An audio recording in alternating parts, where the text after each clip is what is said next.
Why, hello there, everybody, and welcome to the Comedy and Magic Podcast. I'm your host, John Marshall. Yes. If you're new to the channel, please remember to like and subscribe. Go ahead and smack that bell to be notified of other upcoming shows. But there won't be any future upcoming episodes of Comedy Magic Podcast because this is going to be it, ladies and gentlemen. This is it. Please feel free to leave a comment down below and of your reaction to the ending of the show. I mean, whether it's yay or sorry to hear that. I'm very happy to have David Dellman back with us. David, how are you? Thank you, John. Good to have you here, my friend. Now, for all of the fans of David Dellman who know him from his podcast, they're probably thinking to themselves, what happened to all of David's books in the background there?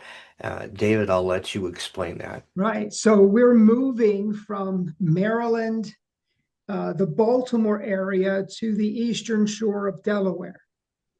Wow. And we're in process. This began for us in May, and here we are in November. But we had a condo in Ocean City, Maryland, and I love that condo, but it was costing us a fortune. I mean, we paid cash for the condo, but between condo fees and insurance and taxes and everything else that you have to pay, it was costing somewhere between $10,000 and $15,000 a year just to maintain the condo without buying anything, without doing any home improvements. So I at one point I said to my wife, we cannot sustain this. And at that point, we discussed, well, where do we really want to be? And the answer was, we really want to be on the Eastern Shore. So we decided to sell both of our homes, the condo and our home in Cockeysville, Maryland, and move to the Delaware shore. And the reason we're going to Delaware and not Maryland is for the tax benefit. At least at the present time, this can always change, but at the present time, there's a tax benefit to moving into Delaware. Taxes are less than in Maryland, significantly so. So as I said, that can change. Politicians in Delaware can get wind of the fact that they're not and up the taxes. But right now, it's a favorable environment. But really, Ocean City is our heart and soul, and we're moving to Selbyville. And Selbyville, for those that are familiar, as you leave Ocean City headed north, you go to a place called Fenwick Island, Delaware. And Selbyville is about 5 miles west of Fenwick Island. So we're very close to our heart and soul. Okay. We're probably Ocean City's boardwalk. We're probably 10 miles away from Ocean City's boardwalk, which is really good. That'll be beautiful. Yeah. Well, and the thing is you don't even really have younger kids. I mean, it's just you and your wife, right? Right. Our broker, the guy who manages our 401k and our finances, said, "Hey, you don't have kids. You should do whatever you want to do." Absolutely. So it's not like the cost of the living of feeding a whole family of 8 or 10 is depleting you. It's actually just life in general that's heavier. Right. Now, Wow. as you know, I'm self-employed. Yes. And I have two businesses. One is the magic business, and the other is the ministry. And both of those are predominantly in Maryland, Pennsylvania. So I'll be driving 2 to 3 hours every Sunday to get to where I'm going. Wow. Then two to 4 hours to get to a show, and 2 to 4 hours home. So it's going to be a lot of driving. I do have some customers, some clients in Delaware and in Maryland, Eastern Shore. I've been living down there back and forth for the last 3 years. So I've been cultivating business. I don't have what I would call sustaining business in Delaware on the Eastern Shore yet. Right. But once I'm living there, all my marketing efforts are going to be focused on the Eastern Shore. So I'd say within 3 to 5 years, I should have a healthy customer base on the Eastern Shore. Fantastic. So, what a fascinating spectrum of career opportunities you have. You are a minister on one side, and then you are a magician on the other. Explain how that works uh, um, spiritually. Well, before I get into the spiritual element, just to tell you how that happened, I was determined to make a living as a magician, and I looked at gospel magic as an opportunity. Now, Right. I've always seen gospel magic as a ministry, as opposed to a business. I distinguish the two. Okay. And so when I solicited gospel magic opportunities, I didn't have a fee. I said, have me in, and whatever you feel like you can do that. And so I was soliciting that way. This is about 3 years ago, 4 years ago. And I solicited uh, people in the Methodist Church, and they brought me in to do a summer series. So I did 11, 12 churches over the course of a summer. Mhm. And they liked what I did for them so much. Now, I have a ministerial background, I have an MDiv, and I have other credentials, but they liked what I did for them so much that they brought me on staff part-time. And so I'm itinerant for them. There's 11 churches in the parish, and I go to maybe 6 of the 11, 2 churches every Sunday. So but to get back to your question, I don't have any, there's no contradiction in my mind between magic and ministry. I'll tell you the one accommodation. I guess maybe that's the word. Maybe that's not the right word. But when I'm preaching the sermon from the scripture, I preach from the pulpit. When I'm doing a gospel magic presentation, I'm doing it from in front of the altar, down on the same level as the congregation. And for me, that's psychologically saying this is less important than the ministry of preaching, because it is. And I don't want those confusions to be there. This story might fascinate you. So there's one of the churches that I work for, and they have a fairly healthy children's group in the church. And so they've asked me to do a children's message every Sunday. And every Sunday I do a gospel magic presentation, which is challenging because now every week you have to come up with a new gospel magic presentation. Right. So that's challenging. It really is. But 52 weeks out of the year. So you're coming up with 52 different gospel magic presentations. But I started running out of silks and ropes and stuff like that. So I decided to do a card trick. And a gentleman comes up, an elder in the church comes up prior to the service, which he often does. And he says, what are you doing today? And I showed him the card trick. And he says, cards in church? Right. Cards in church? So when it was my time to go and present that illusion, I said, before the service began, someone came up to me and asked me what I was doing. And I said, cards. And he said, cards in church? I said, I want you to imagine that this deck of cards is a person. And this person has been in gambling halls. And this person has been involved in divination. But now this person's come into the church and they're looking for redemption. Do you think God can redeem this? And that's the way I introduced the card trick. Okay. So, And how'd that go over? Pretty good? I mean, yeah, it did. obviously the message was well received. Yeah, but what was the blessing out of that was I never intended the pack of cards themselves to be an object lesson. Right. But because of the attitude, it became an object lesson. Yes. Wow. So That is a challenge. yeah, but no, I don't. I don't see where there's any contradiction between being a magician and being a minister.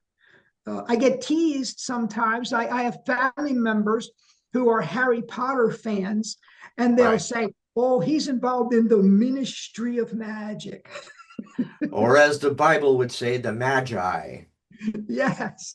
which, So yeah, I get ribbed a little bit from time to time, but other than that, people, I'll tell you what. One of the things I've been able to do for the church, they're always having events. They have Easter egg hunts at Easter time. They have fall festivals this time of year. They're always having events, and these events are extremely well attended by the community. The community knows, oh, the food's going to be great, the entertainment's going to be great. So all 11 churches have had me perform at one or more of their events. right. So I'll do a half an hour of magic, and it will attract families with children, and it benefits the church and it benefits the community, and it's been a win-win for everybody.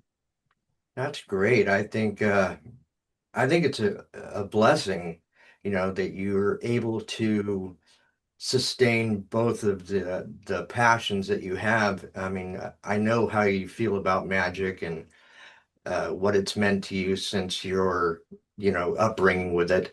And same as with me. I mean, when I got into magic, of course, there was no internet. There was no videotapes. I mean, if you really wanted to learn a trick, you had to get a book, which sometimes had illustrations, uh, but not all of them were left and right hand friendly. So you had to figure and discern that for yourself.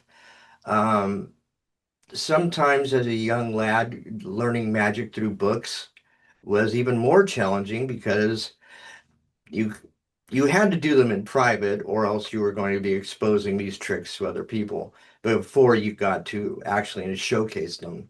And I would say during the late 70s and 80s, a magic trick was much more expensive than they are today. They were much more expensive than they are today, and the freedom of being creative in your art and what, the Doug Hennings of the world, the Mark Wilsons of the world, those magicians are long gone. But unfortunately, I always thought that magic would exceed the test of time because of its entertainment. It's something to interact with an audience with. And I find that today's audiences are very not, I mean, they've got this mentality.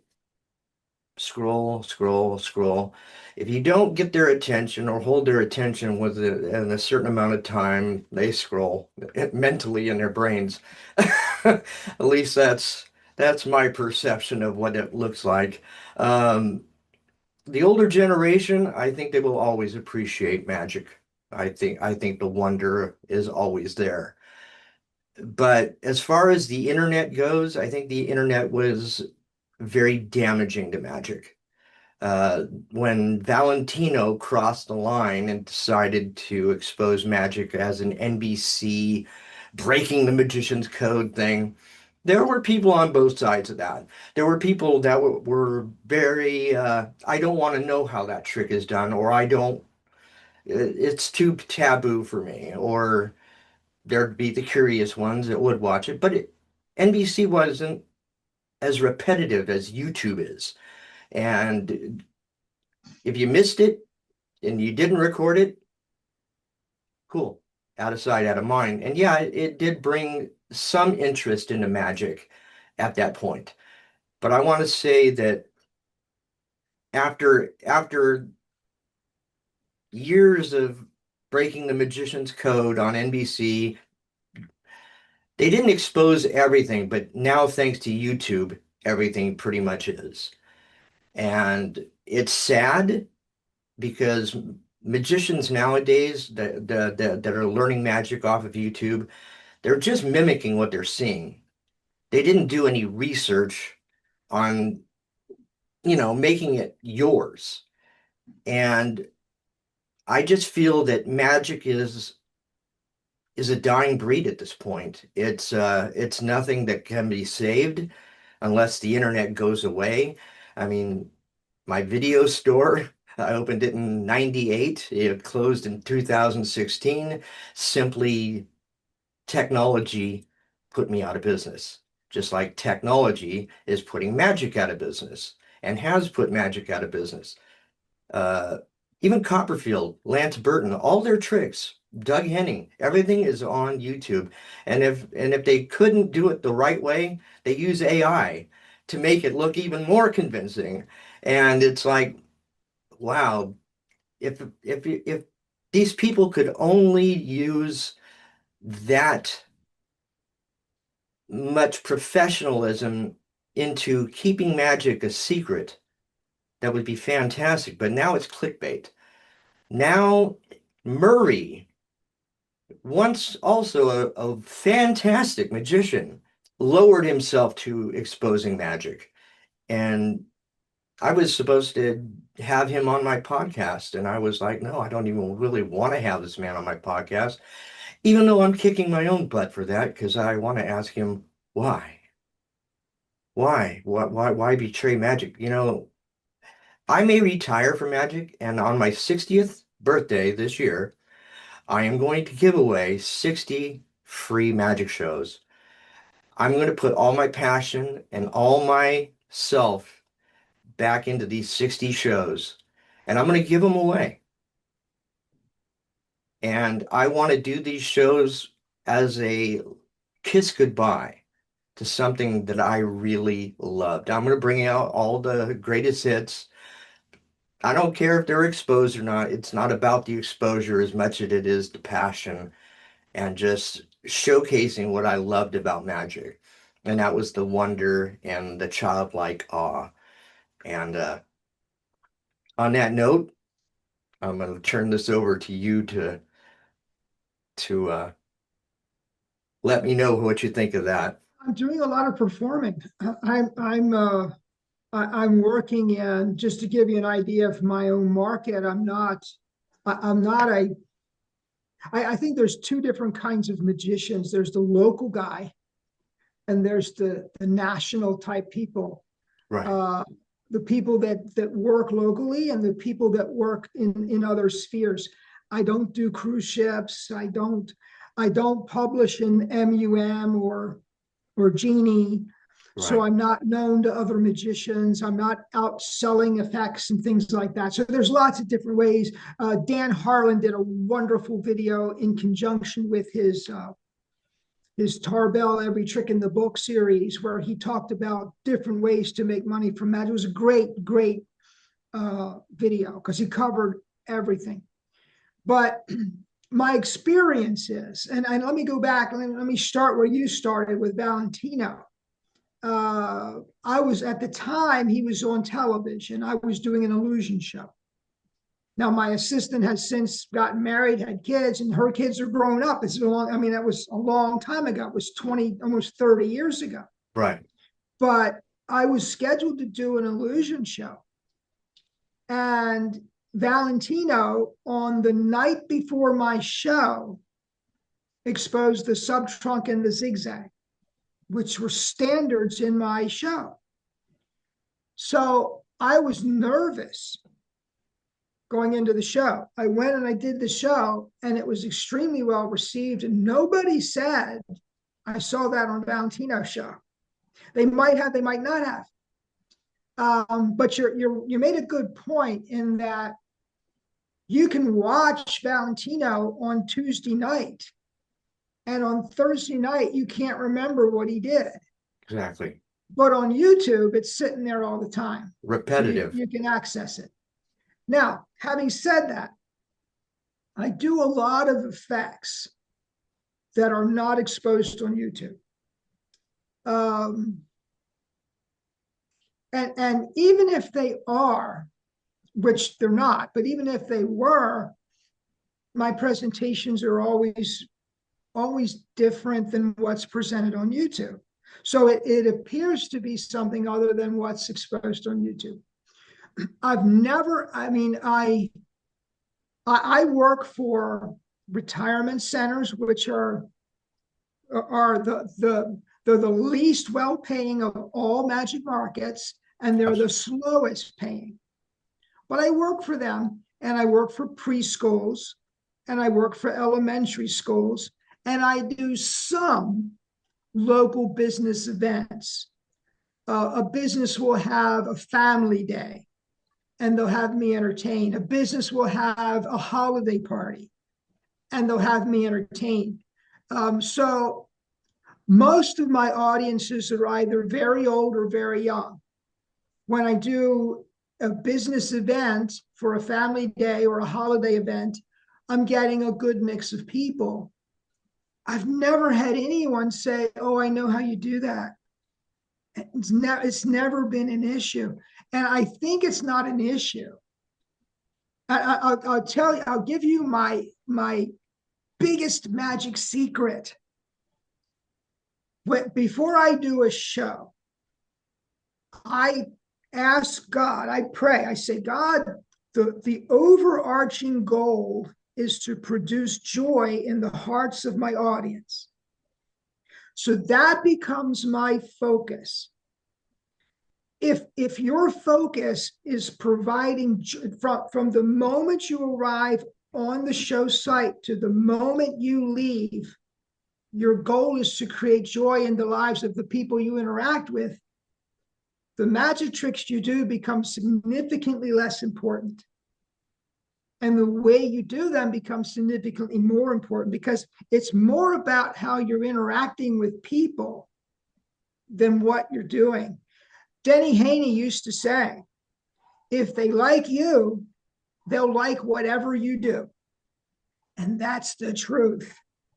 So, you go in and you're likable and your interactions, while even though you got to set up for a showtime and people are wanting to interact with you, that's your priority. You're interacting with them.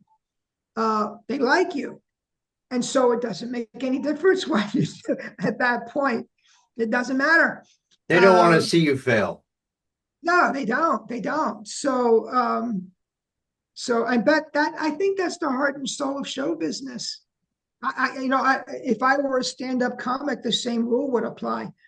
If I were an actor, the same rule apply. I mean, you go to see a movie, you say, "Oh, I like him." Well, I like Harrison Ford.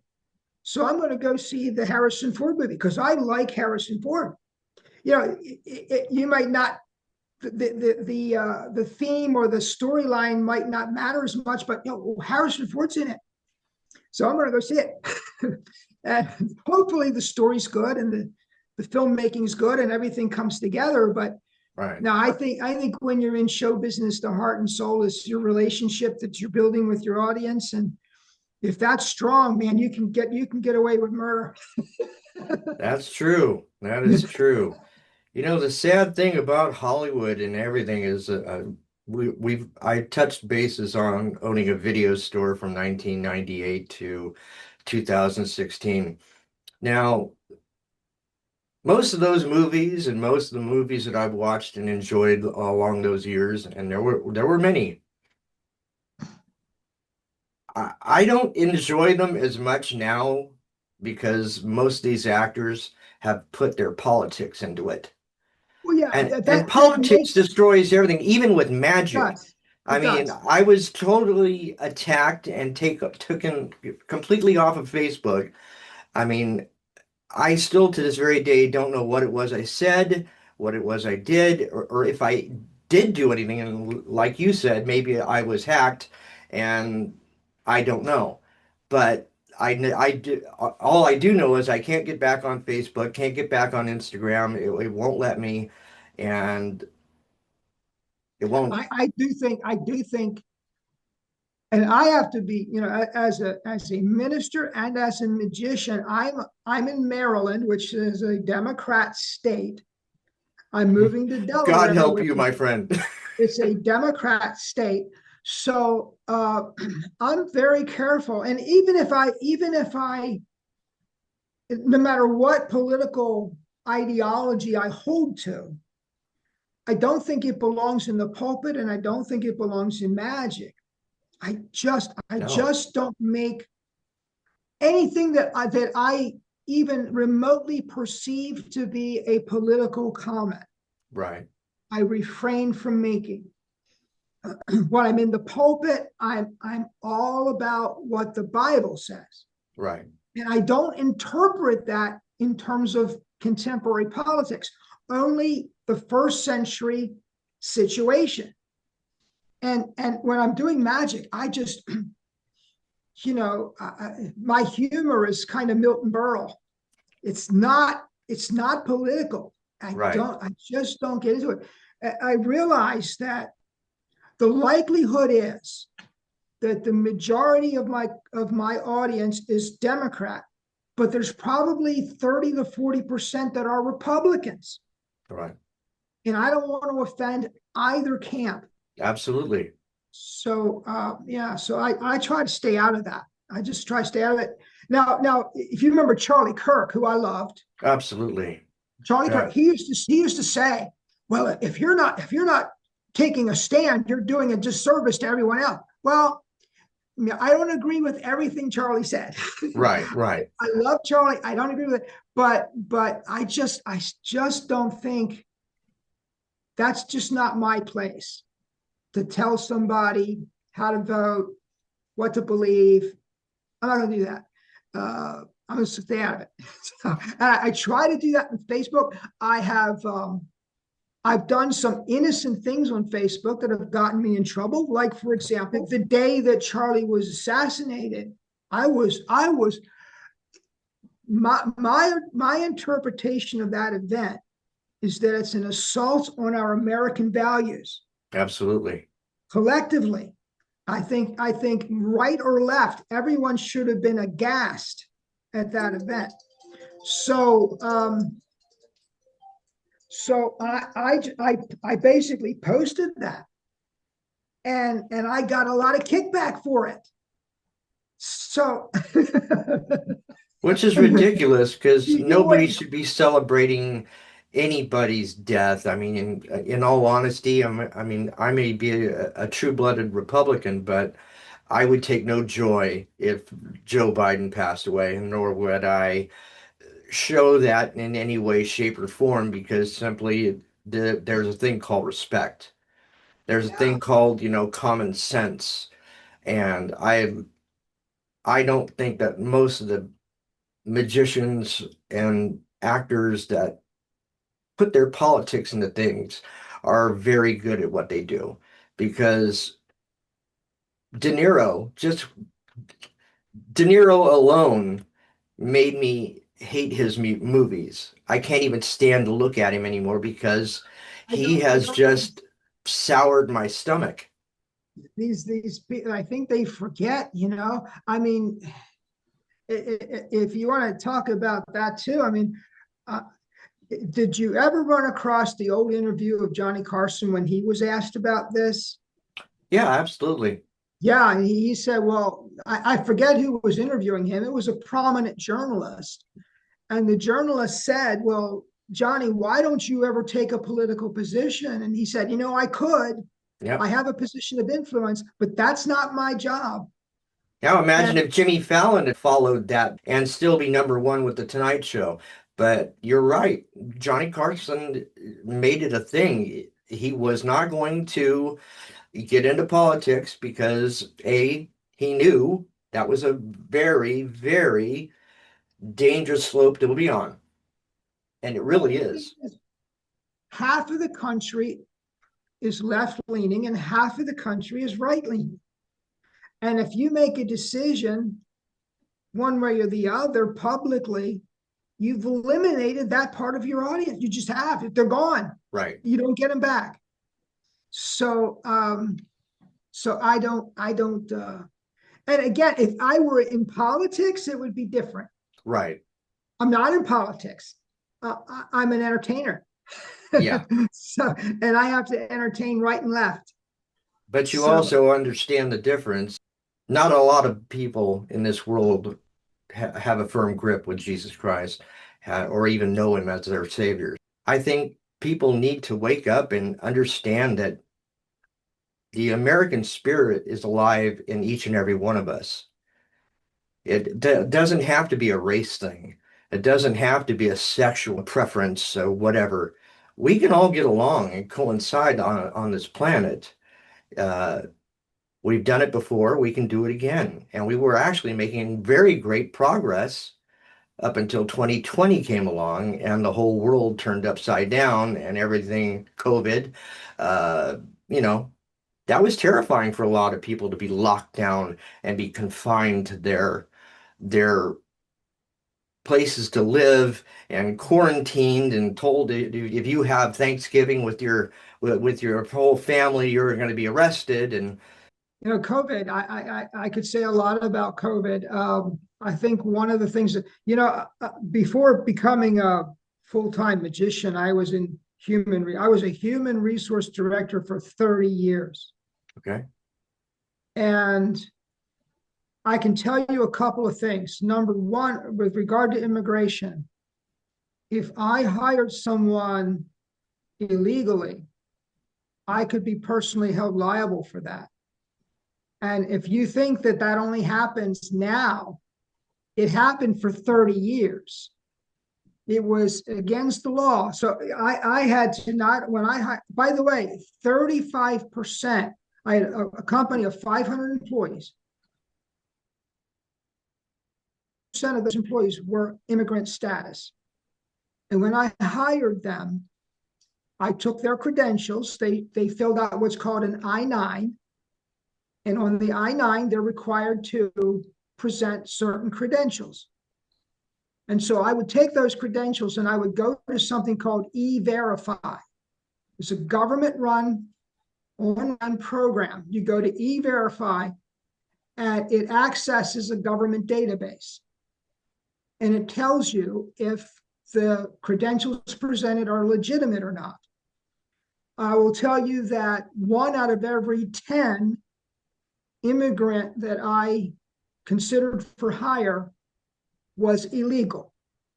They presented fraudulent documentation. And we did not hire them because the company could be liable for it. So I don't know what happened in the last 5 to 10 years, but that's always been the case. That's nothing new. right, If the government decides to go after the companies that are hiring illegal immigrants, they're in huge trouble. I would have been in huge trouble. Now, as regard to COVID, there were laws in the books that you might loosely refer to as HIPAA.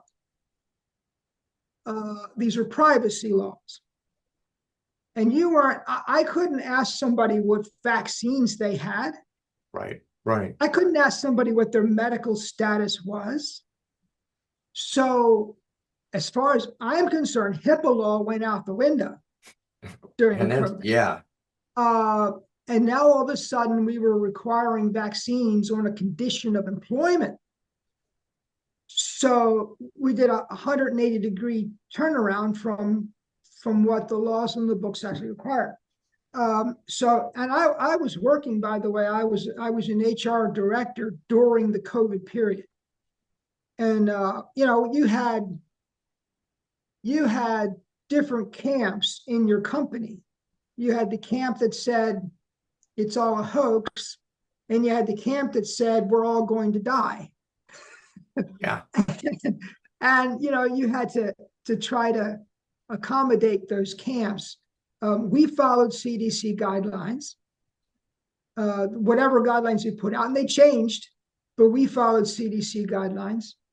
We recommended that people become vaccinated. We didn't force vaccinations at the company. We didn't check, we didn't require, but I bent over backwards to make it available. And the vast majority of our employees took advantage of that and were vaccinated.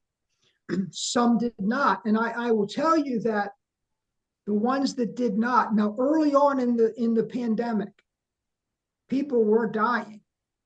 Don't mistake that. no, that's People true. dying.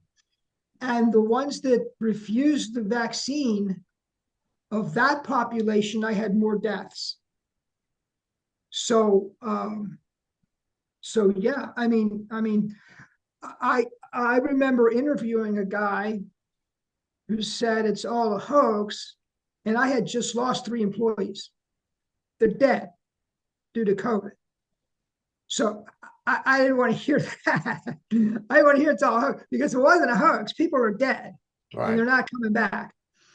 Um, but I don't want to digress into a discussion as to whether or not the vaccine was effective. And so I think the vaccine was exaggerated in terms of its effectiveness. Right. But I got the 2 initial shots. I worked for a company that was considered essential, which meant that we were working through the pandemic. We were going to the office and working during the pandemic. Yeah. Um, and we were interacting with each other. So we were in close quarters during the height of the pandemic, and we were wearing masks and so on. But I was very glad when the vaccine hit. Now I got the first 2 shots. I was one of the first people to get the shots. Then I got a series of boosters after that. So about, I guess, 8 months to a year after all of this happens, uh, I get now. Bear in mind, I've got the vaccines, I've got the boosters, and I'm at Home Depot buying some things for a home repair, and I can't walk down the hall. I'm out of breath. I'm weak. I can't. I'm thinking, how am I going to get to my car? It's like that dream you have where the corridor gets longer and longer and longer. Right. So I finally get to my car. I get home. I'm feeling really terrible. I can't get my primary care physician on the phone. I get somebody. I get somebody on the phone from, I think, one of the prompt care places, a doctor. And I had taken the COVID test and I knew I had COVID, but I couldn't get to a doctor. I was that weak. Right. And he prescribed, what's it called? Paxil. I forget what the name of it is. Leaves a metallic taste in your mouth when you take it. It's just, it's awful stuff. Right. But it's very effective. And so he prescribes this and I get on it and I'm fine. And a few weeks later, I get COVID. Now, the point I'm making is I was a good doobie. I got all the vaccines, I got all the boosters, and I still got COVID twice. Right. So, so whoever said that if you're vaccinated, you won't get COVID or you'll stop the spread was completely wrong. Oh, and there was a That's lot of not them on true. that ship. Yep. That's not true. But I do think, in my person, I'm not a doctor, I'm not a medical professional, but I do think the vaccines have reduced the severity.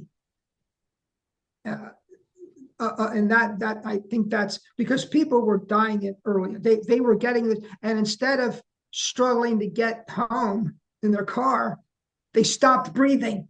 Right. So yeah.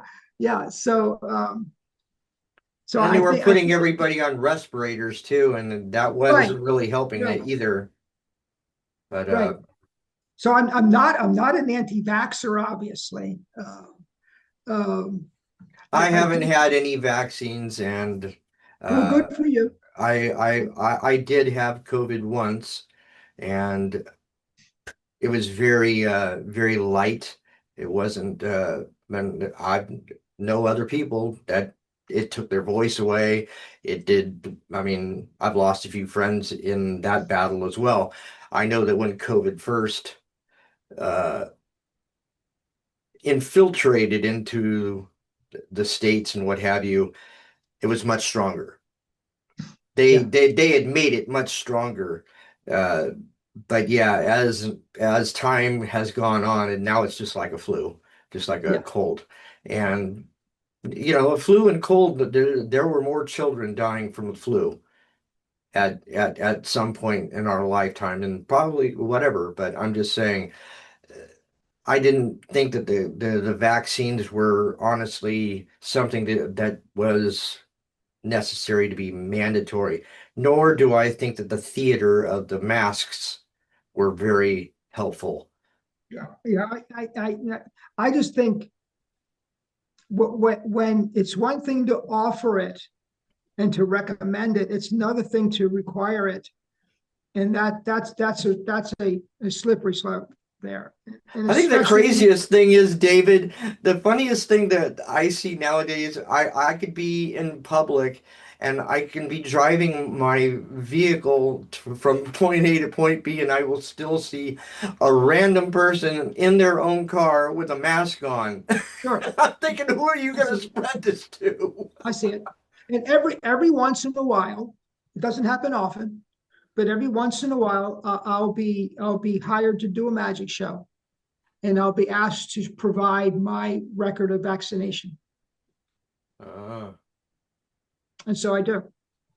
Yeah. that's exactly why I want to be out of the business, because I want to do what I love, and I just feel that magic has been so betrayed by technology and by the disservice that a lot of these magicians have taken with their politics.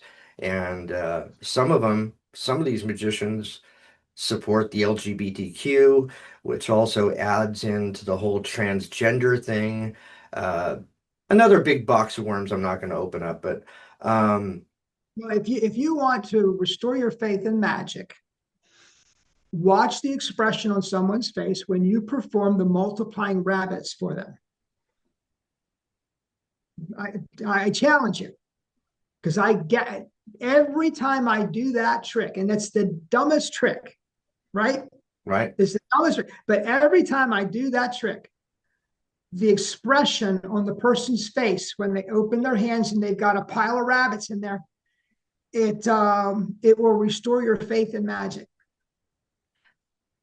I feel what you're saying, brother, and I know it's something that I struggle with when I watch the exposures, and I don't like to pay attention to most of it, but I've got to know what's out there. And as a reactor, my main reaction would be that would be my first reaction.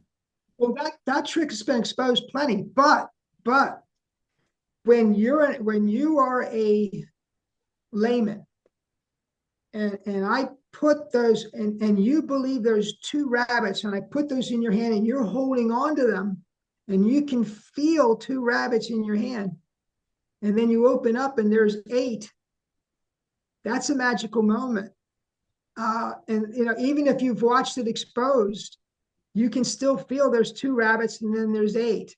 Right. So, Or I 28 mean, sponge balls in my case. well, yeah, yeah. Well, Eugene Berger was famous for going Yeah, the over the top explosion. with the Yep. SpongeBob production, but if you've ever paid attention to his interviews, he didn't like the SpongeBob No, routine, he hated it. but he did it because everybody wanted it. Right. That's the way it works. Yep. David, you talking to you has been very fascinating. We were my first guest on the show, and it was only appropriate that you should be the one to sign off on this. Um, I there's a lot of other magicians that I would love to have had interviews with. For instance, even Rudy Kobe before he politically gave me a beating on Facebook before I was uh, taken off. I mean, didn't even know he was in the conversation. There was a meme or whatever, and I just said something to it because I was triggered. What can I say? It bothered me, so I said something, and Rudy Kobe just actually saw what I said.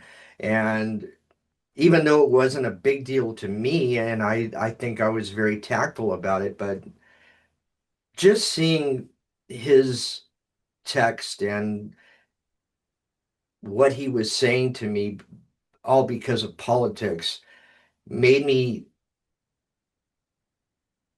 question myself as a magician and as an entertainer, I just felt that some of the people that I really looked up to, if they could have just kept the politics out of it, I would have been so much more happier uh, in my own shoes. But I feel that there's a lot of bad people out there doing magic with bad intentions, with you know, their message is all bad. I mean, you see all kinds of it. I mean, where's Jeff McBride now? Besides his gigs in Las Vegas, Burning Man, he's a staple piece of those things. However, the Siegfried and Roys are gone. Copperfield, he's trying to make a comeback, but what's the point? He's never going to be where he was. He's much older now. He's got to be, I mean, honestly, a magician that I respected until the day he died was Billy McComb. Oh, yeah. Billy McComb was the sweetest old man, and he had more humor in his show, which I adored. He was just a very likable person. And like you said, if you present yourself to be a likable person, chances are nobody in the room is going to dislike you. And you're One of right about that. my favorite all-time lines is from Carl Ballantine. And sometimes, even though I don't like to use another magician's line, sometimes I use it. Something goes wrong in the show. I say, to an artist, this would be very upsetting. To me, not so bad. It's all a part of the show, folks, just not the part I rehearsed. But yeah, as far as right now goes, I'm going to commit myself to the 60 free shows that I'm going to be doing this year. Um, my hot dog business, I'm going to be serving Chicago style hot dogs and doing that for a living. Yum. People got to eat, you I know, love hot dogs. you can see that online and go, I got to have one of those. It's not exposing. One of the churches I speak in, after it's the last service of the day, and they have a lunch after the service. And once a month, they have hot dog day. And they have Yum. one of these things, with the rollers, Mhm. and they just crispy up that hot dog, and it's just delicious. Well, I have natural casing hot dogs and they are steamed. The buns are Oh, steamed.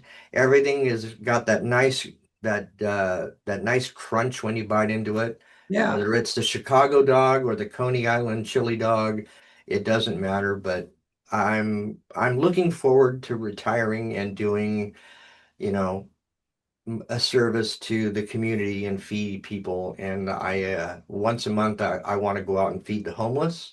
I want to be able to do a service to the community like I haven't done before.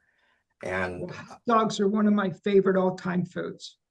and So I I think, wish you the best with it. I think hot dogs are great. So, thank you. David, tell the audience how they can look you up on Facebook and social media. well, Facebook's pretty easy. David Dellman, right? Right. David Dellman, Dellman. My website is daviddellman.com. So you can access the website there. I have a I have a YouTube program, as you probably know. I broadcast every Friday. I don't do it live. I record and then release on Friday. So I tried now. I've stumbled recently. For maybe 5 6 years, every Friday you could count on a video. But now that we're in transition, Right. I've got this Friday. I've got contractors all day long. So hopefully I'll be able to take some time and post something. But every Friday, so that's YouTube, and it's David Dellman on YouTube. So I'm pretty easy to find.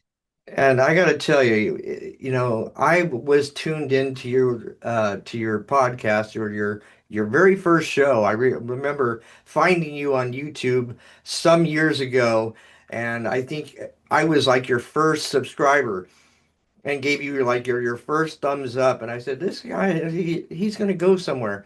And by God, you have surpassed my subscribers, and you have definitely surpassed my count of episodes. And I've got to say, my hat is off to you because you've been very informative. You have a very educational approach to your magic uh, program, and you're very specific, which is you're not exposing magic in any way. And if anything, you're giving advice. You're showing and leading people to a better magic, and I thank you for that. God bless you, David. Thank you. All right, we'll see you later, John. Well, ladies and gentlemen, that is a wrap. I want to thank you all for joining me and putting up with the last final rant on this show. It was an honor to do this and have so many wonderful guests on. Please feel free to leave a comment down below of how you feel about today's final episode, whether you're happy, joyful, or sad. I would really, really love to hear from you, and uh, we will miss you. As John Marshall and the Comedy and Magic Podcast, I bid you farewell, but not so long, but farewell. Let's have a little kiss, huh?